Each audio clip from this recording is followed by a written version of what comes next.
tema bulan ini adalah Me and Others.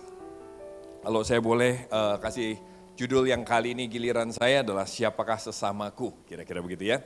Siapa sesamaku? Kenapa saya waktu lihat judul ini jujur saya lagi banyak berpikir tentang tema ini dan saya melihat bahwa tema ini bukan tema favorit buat banyak orang Kristen. Tema ini bukan tema yang disukai. Kita nggak bilang kita benci, kita nggak bilang kita suka, tapi nggak tertarik. Ini bukan tema yang menarik sebetulnya. Kenapa? Yuk kita lihat sama-sama dalam Lukas 10 ayat 25 sampai 35. Lukas 10 ayat 25 sampai 35. Demikian firman Tuhan. Kemudian seorang guru agama tampil untuk menjebak Yesus. Ia bertanya, "Bapak guru, saya harus melakukan apa supaya dapat menerima hidup yang sejati dan kekal?" Yesus menjawab, "Apa yang tertulis dalam Alkitab? Bagaimana pendapatmu tentang hal itu?" Orang itu menjawab, "Cintailah Tuhan Allahmu dengan sepenuh hatimu dan dengan segenap jiwamu dan dengan segenap kekuatanmu dan dengan seluruh akalmu. Dan cintailah sesamamu seperti engkau mencintai dirimu sendiri." "Jawabanmu itu benar," kata Yesus. "Lakukanlah itu, maka engkau akan hidup." Saya pakai bahasa Indonesia sehari-hari mungkin ya, oke. Saya pakai BIMK terjemahannya, jadi saudara punya perbandingan, saudara bisa lihat kadang-kadang ada kata-kata yang berbeda yang menarik membuat kita bisa merenungkan lebih lagi. Oke, saudara, kalau saudara lihat di sini ada seseorang tanya sama Tuhan, memang maksudnya menjebak, tapi ini menjadi sebuah pembicaraan yang panjang, pembicaraan yang menarik dan kita bisa belajar sesuatu dari situ. Dia tanya, apa yang saya harus lakukan untuk dapat hidup yang sejati? Tuhan gak jawab bahwa untuk kamu hidup yang sejati, untuk kamu diselamatkan, maka kamu harus ini, harus itu. Tuhan gak jawab, Tuhan balik bertanya sama dia. Gimana menurut kamu?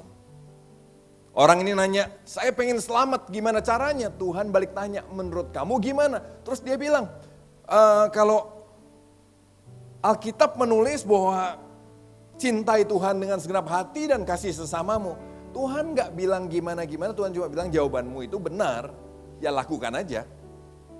Lakukan aja. Tapi dari sini sebetulnya, saudara mesti tahu bahwa gini, nah,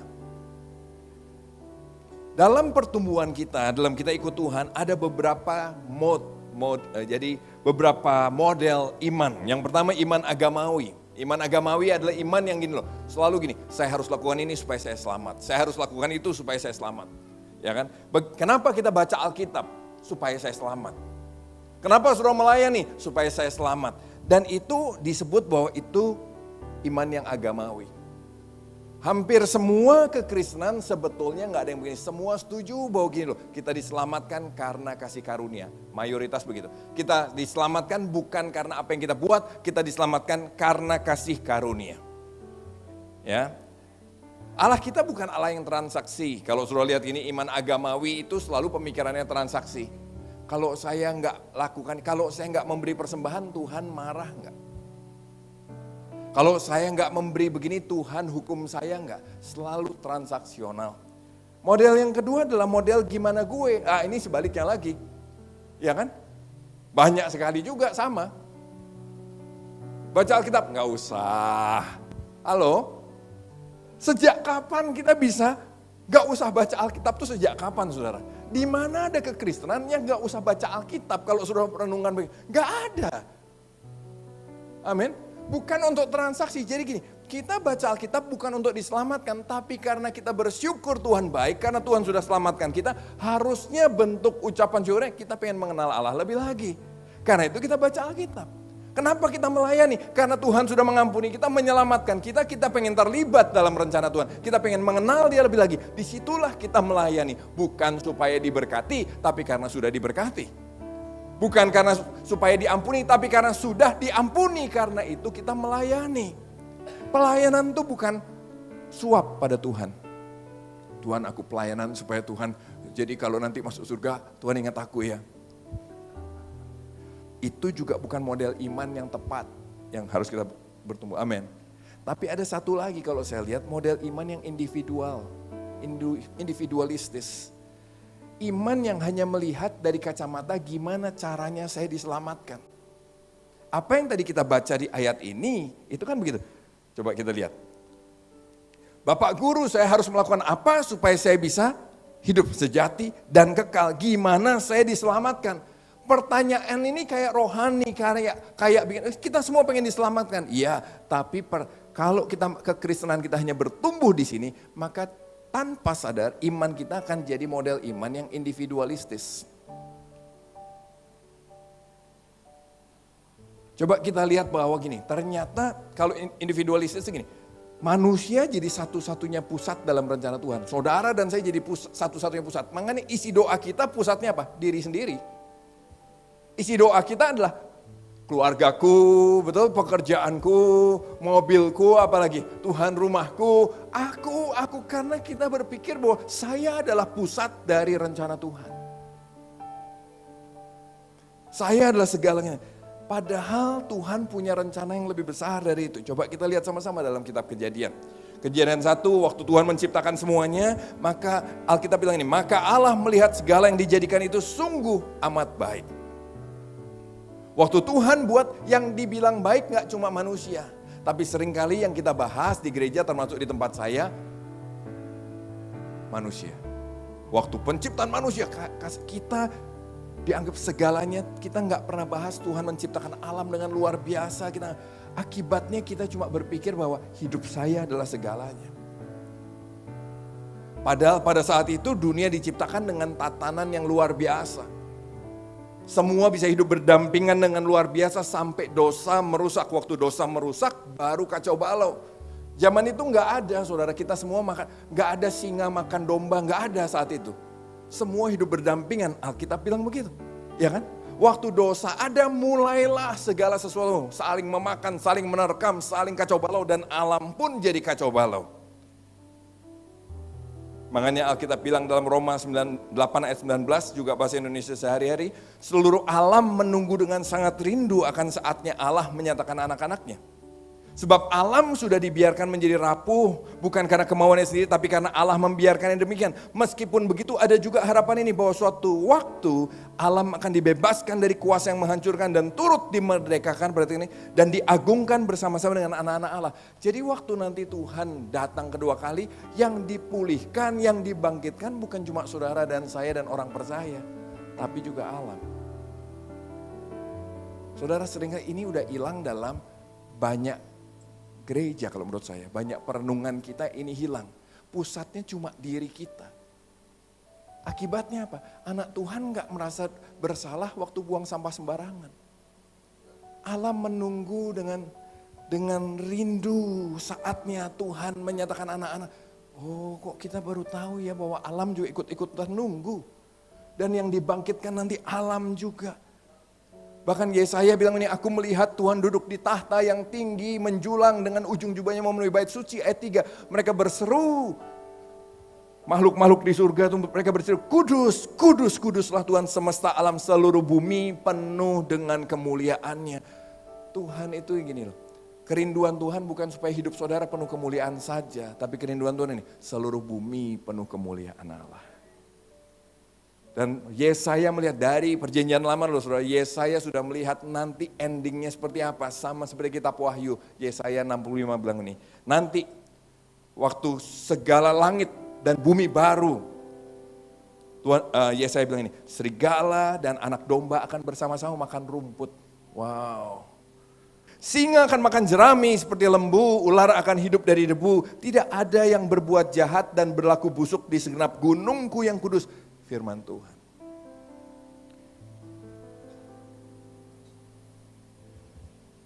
Saya harap waktu saudara mengerti ini gini loh. Coba renungkan lebih jauh. Waktu saya tahu gini, rencana Tuhan bukan cuma memulihkan keluarga kita, rencana Tuhan memulihkan bumi. Tapi lihat ini apa yang terjadi. Waktu Tuhan bilang tadi, oke, lakukan itu, kasih Tuhan dan Allahmu dengan segenap hatimu. Tetapi guru agama itu mau membenarkan diri, dia bertanya, siapa sesamaku manusia? Kenapa saya bilang tema ini gak menarik? Waktu saya mengajak banyak orang untuk ayo kita memberkati kota, ya kan? Sering kali pertanyaan ini muncul, ayo kita memberkati sesama kita, ayo kita memberkati sesama kita. Pertanyaan, siapa? Ayo memberkati, memenangkan jiwa. Jiwa-jiwa itu siapa?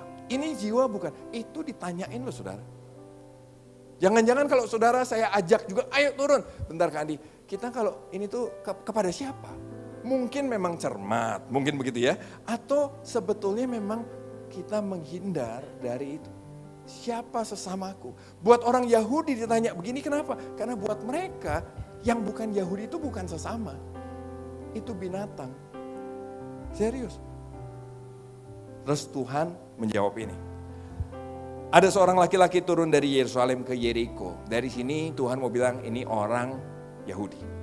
Ada orang Yahudi habis beribadah di Yerusalem pulang ke Yeriko. Oke. Di tengah jalan dia diserang perampok. Dirampas segala miliknya, dipukul sampai setengah mati, lalu ditinggalkan tergeletak di jalan dengan luka parah. Kebetulan seorang imam berjalan juga di jalan itu. Imam, seorang pendeta, ketika dilihatnya orang itu dia menyingkir seberang jalan, lalu jalan terus. Dia lihat orang ini babak belur, gak karu-karuan, dia lihat gini, dia jalan. Nolong juga enggak, menyentuh juga enggak. Begitu juga dengan seorang Lewi yang berjalan di situ. Ketika dilihatnya orang itu, dia mendekatinya dan mengamatinya. Tapi dia pun menyingkir ke seberang jalan, lalu berjalan terus. Waktu kita baca gini mungkin kita pikir, wah keterlaluan mereka. Tapi sebetulnya apa kita seperti itu ya? Setiap hari kita lihat orang-orang yang sebetulnya membutuhkan, kita bisa tolong, kita bisa perhatiin. Tapi kita juga memilih untuk, sudahlah gua lagi sibuk, kita jalan terus. Saya nggak bilang semua orang harus ditolong, tapi selalu ada orang yang sebetulnya bisa kita tolong. Saya nggak bilang setiap hari firman Tuhan bukan bilang begitu, tapi selalu ada yang bisa ditolong. Tapi seringkali kita punya iman cuma untuk diri kita sendiri. Tuhan meneruskan, tetapi kemudian seorang Samaria yang sedang bepergian lewat juga di situ. Ketika dilihatnya orang itu, orang Samaria ini sangat terharu hatinya karena kasihan. Saudara, orang Samaria ini siapa? Samaria sama orang Yahudi itu musuhan, saling benci, saling merendahkan. Kenapa? Orang Samaria itu sebetulnya bisa dibilang juga orang Yahudi, tapi yang kawin campur, dianggap tidak setia, tidak betul-betul menjaga keyahudiannya, makanya disebut Samaria, dipandang setengah mata. Dan orang Samaria juga nggak suka dengan orang Yahudi, mereka pakai kitab yang sama, tapi orang Samaria cuma pakai kitab 5 kitab yang pertama, Kejadian, Ulangan, cuma 5 kitab Musa yang pertama. Karena orang Samaria nggak setuju dengan Daud adalah raja pilihan Tuhan, itu orang Samaria. Jadi saling membenci dan orang Samaria nggak suka dengan orang Yahudi. Tapi Tuhan malah gini loh, waktu orang itu babak belur, orang Yahudi itu babak belur, lewatlah orang Samaria. Kalau hari ini kita siapa? Kalau kita dibilang orang Samaria nggak ngaruh ya saudara ya. Kira-kira gini, lewatlah orang Islam. Mau begitu ya? Lewatlah imam muslim, seorang Habib yang sedang bepergian. Lewat juga di situ ketika dilihatnya orang itu sangat terharu hatinya karena kasihan.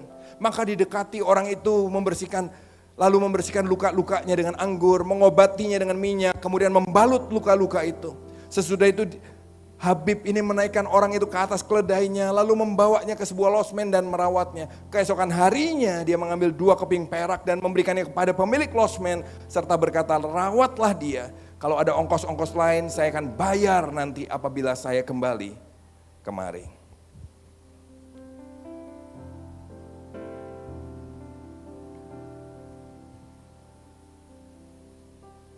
Kadang-kadang kita menganggap orang-orang ini yang gak Kristen, yang gak ini, itu gak oke. Tapi jangan-jangan mereka justru punya kasih yang real untuk sesama. Itu yang Tuhan mau bilang. Itu yang Tuhan mau bilang. Dan yang menarik adalah di ayat berikutnya begini. Kemudian Yesus mengakhiri cerita itu dengan pertanyaan ini. Dari ketiga orang itu mana yang menurut kamu yang bertindak sebagai sesama dari orang yang dirampok itu, dari orang Yahudi itu? Siapa yang sesama dari orang yang dirampok?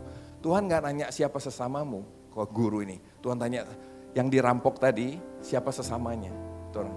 Dan orang Yahudi ini bilang ini, orang guru agama ini waktu ditanya dijawab, orang yang sudah menolong orang itu. Dia gak mau bilang orang Samaria. Kenapa? Buat dia gak mungkin orang Samaria baik. Dia gak mau bilang orang Samaria baik. Orang yang nolong itu yang baik. Orang yang nolong itu yang sama. Dia bahkan gak mau ngomong itu orang Samaria. Segitu bencinya. Nah saudara, kalau saudara lihat gini, apa sih dari cerita ini apa yang kita bisa dapat? Yang pertama gini, Orang Samaria ini sebetulnya menggambarkan Tuhan Yesus, itu yang pertama. Orang Samaria ini menggambarkan Tuhan Yesus. Waktu dia lihat saudara dan saya babak belur. Waktu Tuhan lihat saudara dan saya hancur-hancuran. Tuhan seperti orang Samaria menggambarkan orang yang ditolak. Pribadi yang ditolak oleh orang Yahudi. Yesus ditolak oleh orang Yahudi. Yesus ditolak oleh orang Yahudi. Yesus dibenci oleh orang Yahudi. Tapi justru Yesus yang waktu ngelihat kita semua, termasuk orang Yahudi, hancur berantakan, gak punya harapan. Yesuslah yang menolong. Orang Yahudi gak peduli sama kita, Yesus peduli sama kita. Kira-kira begitu. Yesus memberikan dirinya, dia mendekati kita, membersihkan luka kita dengan anggur, mengobati dengan minyak, membalut luka-luka kita dengan cara apa? Dia mati di atas kayu salib menggantikan kita supaya akhirnya luka-luka kita bisa dipulihkan, kita diobati dengan kasih-Nya, luka kita dibalut. Kemudian kita dinaikkan di atas keledainya sendiri, lalu dibawa ke losmen dan dirawatnya, kita dirawat. Saudara dan saya dalam perjalanan ikut Tuhan tetap ada banyak kekurangan, tetap ada jatuh bangun, tapi Tuhan tetap merawat kita. Tuhan tetap mengasihi kita, memperhatikan kita. Bahkan Tuhan membayar semua yang diperlukan, 2 keping perak memberikan pada pemilik losmen. Rawat dia, kalau ada ongkos-ongkos lain, aku juga akan kembali lagi memberikan itu semua. Orang Samaria menggambarkan Tuhan Yesus, itu yang pertama. Tapi juga orang Samaria, cerita ini bukan cuma bicara sampai situ. Alkitab bilang ini, pergi dan perbuatlah seperti itu juga, kata Tuhan Yesus. Ini bicara juga soal cerita pemuritan. Bahwa Tuhan mau untuk kita belajar melakukan seperti apa yang Yesus lakukan buat kita. Amin. Saudara, sekali lagi begini. Kenapa kok ada yang hilang ya dalam kekristenan kita mulai lagi jarang bahas sesama. Semua kita bahas bagaimana supaya kita makin mengalami Tuhan, makin mengenal Tuhan, makin kita. Jarang sekali bagaimana mengasihi sesama. Nah saudara dan saya mau ajak setiap kita mulai belajar, berpikir, lihat firman Tuhan sama-sama dan kita bahas sama-sama. Supaya gak ada yang hilang dalam iman kita. Gak ada yang hilang dalam kita ikut Tuhan ini loh. Sesama tetap ada di sekitar kita. Saya mau nanya sekarang ini. Simpelnya, mau enggak kita mulai ajak orang untuk mengalami kasih Tuhan lebih lagi? Kapan terakhir saudara dan saya ajak orang untuk mengalami kasih Tuhan lebih lagi? Pertanyaannya lagi, kenapa kok kita enggak pernah ajak orang untuk mengalami Tuhan lebih lagi? Coba renungan, apakah iman saya jadi iman yang individu ya? Saudara tahu ini, waduh tapi kan kita nggak pernah bikin KKR. Saudara tahu ternyata penginjilan yang paling efektif itu bukan lewat KKR loh. Di mana yang paling efektif untuk memberkati orang, teman ajak teman menolong teman memberkati teman, itu sudah paling efektif. Gak perlu biaya mahal tapi perlu hati yang peduli. Nah kenapa nggak kita mulai coba yuk kita latih diri kita supaya kita nggak jadi Kristen yang individualistis. Mulai ngobrol, apa yang kita bisa buat ya untuk menolong mereka? Apa yang kita bisa buat? Setuju? Karena itu bagian dari kita mengalami Tuhan. Kalau saudara dan saya betul-betul bersyukur bahwa Tuhan mengasihi kita. Pengen gak orang lain mengalami? Pernah gak makan di restoran, enak banget, murah lagi? Cerita gak sama teman? Halo? Murah, murah, enak. Murah lagi, gak mahal-mahal amat. Cerita gak? Cerita. Kalau saudara menikmati kasih Yesus yang luar biasa, gratis lagi. Cerita gak sama orang? Kenapa gak cerita? Jangan-jangan buat kita kasih Tuhan gak seenak itu. Kalau Tuhan Yesus menolong kita, yuk kita belajar tolong orang lain. Siapa orang lain tuh? Temanmu aja dulu, temanmu. Apa yang dia lagi perlu coba lihat, ajak. Kalau perlu yuk ngobrol sama-sama gimana caranya. Kalau dia panggil kita untuk mengasihi sesama, kalau dia panggil kita untuk memikirkan juga lingkungan kita, yuk kita ikutan di dalamnya. Yang setuju kata amin. Sebab pusat dari rencana Tuhan bukan cuma kita, tapi juga sesama kita dan seluruh kehidupan ini. Tuhan memberkati ya.